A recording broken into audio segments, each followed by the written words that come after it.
সড়ক সংস্কার করা হয়েছে ইট দিয়ে। ধুলোয় নাজেহাল সাধারণ মানুষ। বনগাঁ বাগদা সড়কের আশারুতে টায়ার চালিয়ে রাস্তা অবরোধ স্থানীয়দের। পুলিশি আশ্বাসে উঠল অবরোধ।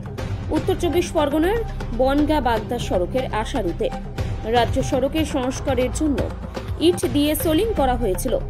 আর এই ইট সোলিং এর জন্য ধুলোয় নাজেহাল স্থানীয় মানুষ।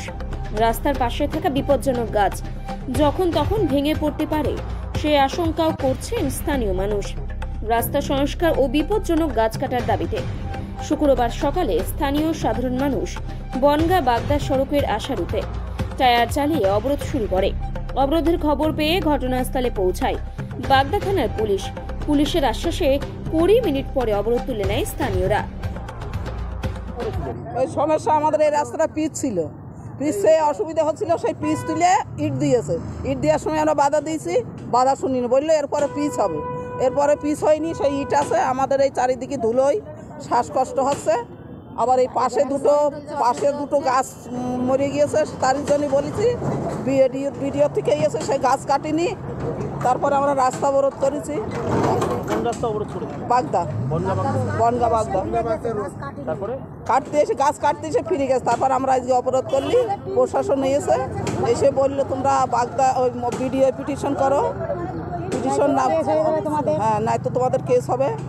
এটা ওটা করা তো ঠিক না, তোমরা কিছু কারোরই না জানিয়ে এই প্রশাসন আমরা বাধ্য হয়েছি আসতে। কতক্ষণ হয়েছে অবরোধ?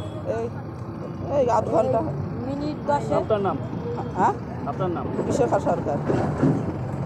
কি দাবি? আমাদের দাবি এই রাস্তায় ইট তুলে দিয়ে এই যে রাস্তায় ধুলোবালি এবং রাস্তায় যে গাছ মুড়ে আছে এই গাছ কাটার জন্য, এবং এই রাস্তার যে কেবল লাইনে কাজ হয়েছে, দুবেলা গাড়ি অ্যাক্সিডেন্ট হচ্ছে এবং গাড়ি পড়ে থাকছে ধুলোবালির জন্য। বাড়িতে থাকতে পারছি না, আমাদের শ্বাসকষ্টের অসুবিধা হচ্ছে। হ্যাঁ, আমরা অবরোধ করেছিলাম, কিন্তু প্রশাসনের মানা করার জন্য আমরা তুলে নিয়েছি। তুলে নেওয়ার পরে বললো যে পিটিশন লিখে বিডিও এবং পঞ্চায়েত এদেরকে জানিয়ে নিয়ে তারপরে ওনারা ব্যবস্থা নেবে বলেছে প্রশাসন। আপনার নাম? আমার নাম কালিদাস বিশ্বাস। কোন রাস্তা অবরোধ করেছে? আমরা বাগদা রোড। এই যে ইট বসানোর সময় গাড়ি দিচ্ছি, এখানে 3-4টা টোটো উল্টিয়েছে।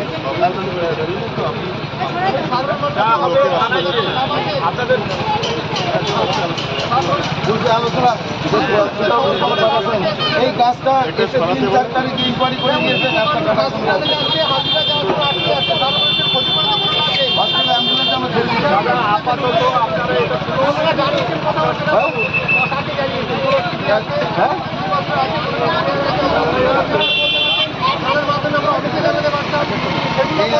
এই যে রাস্তাটা এখানে আপনারা তো চলাফেরা করেন।